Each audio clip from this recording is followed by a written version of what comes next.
Hello guys, welcome back again sa ating YouTube channel, no, The Action Man. Una sa lahat, may galap shoutout po sa lahat ng mga kakampeng at sa mga hindi man mga kakampeng. Kung interesado ka sa bidyong ito, patapusin mo na hanggang dulo at huwag nyo nang kalimutan na i-like at i-share ang ating video para malaman naman ng iilan sa ating mga kababayan na nagtutulog-tulugan sa katotohanan.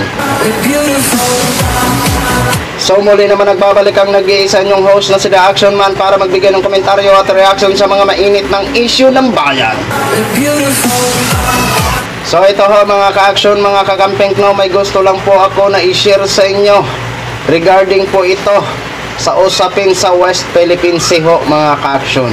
Dapat lang po na talagang talakayin na o pagtuunan na ng pansin kung ano ba ang pwedeng gawin sa mga agresibong pagbubuli ng China dyan sa ating West Philippine Sea ho mga ka-action.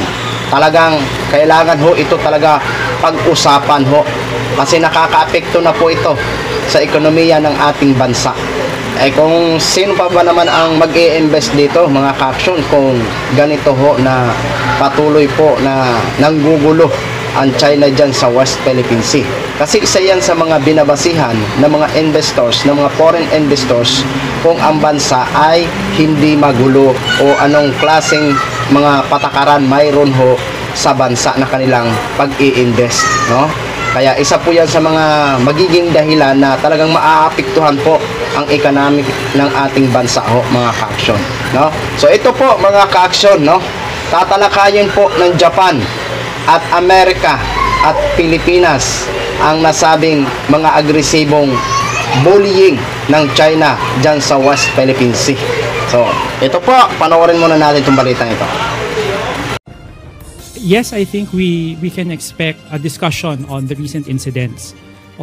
Of course, the joint vision statement is still under discussion, but we can expect an alignment of views among the three countries on the recent incidents in the West Philippine Sea. Isang joint vision statement ang ilalabas ni Pangulong Ferdinand Marcos Jr., Japanese Prime Minister Fumio Kishida at United States President Joe Biden pagkatapos ng trilateral meeting sa Washington DC sa April 11.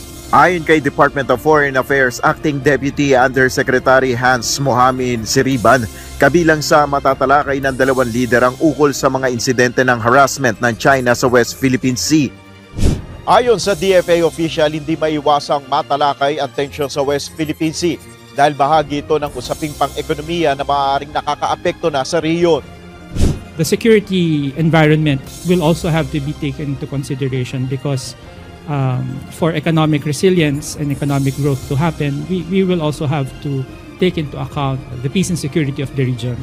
Sa kabila nito, nilinaw ng DFA na walang kaugnayan sa China ang pagpapalakas ng kooperasyon ng Pilipinas, Japan at Estados Unidos. This trilateral cooperation is not directed at any country. It is really a deepening of the existing strong bilateral alliances that we've had. Kabilang rin sa mapag-uusapan ng tatlong bansa ang ukol sa teknolohiya, clean energy at climate change. Ayon sa DFA, sa ngayon ay wala pang inaasahan na malalagdaang kasunduan ng tatlong bansa. Bukod sa Trilateral Leaders Summit, dadalo rin si Pangulong Marcos sa ilang pagpupulong kasama ang mga negosyante sa Estados Unidos.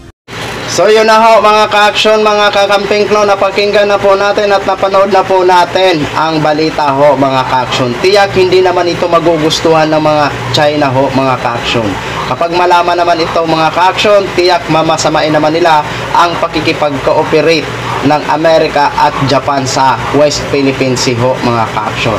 At marapat lang ho at hindi po nagkamali si Marcos na lumapit o maghingi ng tulong sa Amerika at Japan at sa mga ibang bansa pa. Nandyan lang ho ang ibang bansa na handa tayong ipagtanggol dyan sa West Philippine Sea.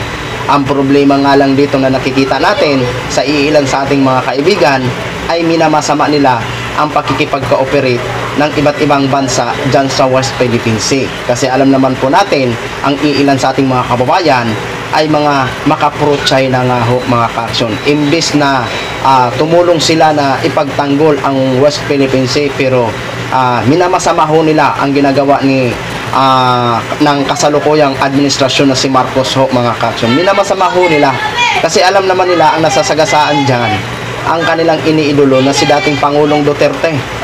Di ba? Kasi alam naman nila kung gaano ka-friend ang China at saka si Digong Ho. Kaya minamasama nila, no? Pero para sa atin na nakakaintindi ng tama, maling-mali po ang kanilang pananaw. Imbis na ipagtanggol nila ang sarili nating atin kasi Pilipino naman sila, pero kabaliktaran po ang ating inaasahan, di ba? Bagkos nagiging katunggali ho natin dito sa social media na kung ano-ano ang mga sinasabi nila, na kapag mali ay nandito ho tayo para sunggaban o itama o ituwid ang kanilang baluktot na paniniwala, di ba? Yun naman po ang nagiging papel ng ating programa, magiging patas po tayo, di ba? So kaso lang ang problema, hindi po natin maiwasan na yun ang magiging comment ng iilan sa ating mga kababayan. Kaya dyan sa ginagawa ni Mr. President Bongbong Marcos, napakaganda po yan. At kailangan ho talaga umaksyon na ang Pilipinas. Kasi kung patuloy lang ho tayo na makikipag-usap sa tuwing sila ay mambabastos o mambalahura o mangharas dyan sa West Philippine Sea, hindi ho yan titigil. Kasi pakikipag-usap lang ang ginagawa. Pero kung ganyan na umaaksyon na, magkakaroon ho yun ng China ng pagkakaroon ng abay, teka muna, mukhang iba na to diba? Alam naman po natin na kung gusto ho nila makipagbakbakan dyan, hindi ho sila uobra sa bansang Amerika at sa bansang Japan. Kahit nga ho sa India, wala na sila dyan, diba? So yun lang ho mga ka-aksyon, i-share ko lang ho sa inyo ang napakagandang balita na dapat ho talaga tutukan ng pansin at kailangan pag-usapan ang mga agresibong ginagawa ng China dyan sa sarili nating bakuran dyan sa West Philippine Sea. So maraming salamat po sa ating mga viewers Luzon, Visayas at Mindanao all over the world. Ako po ang inyong lingkod, si The Action Man. Good evening everyone. Beautiful.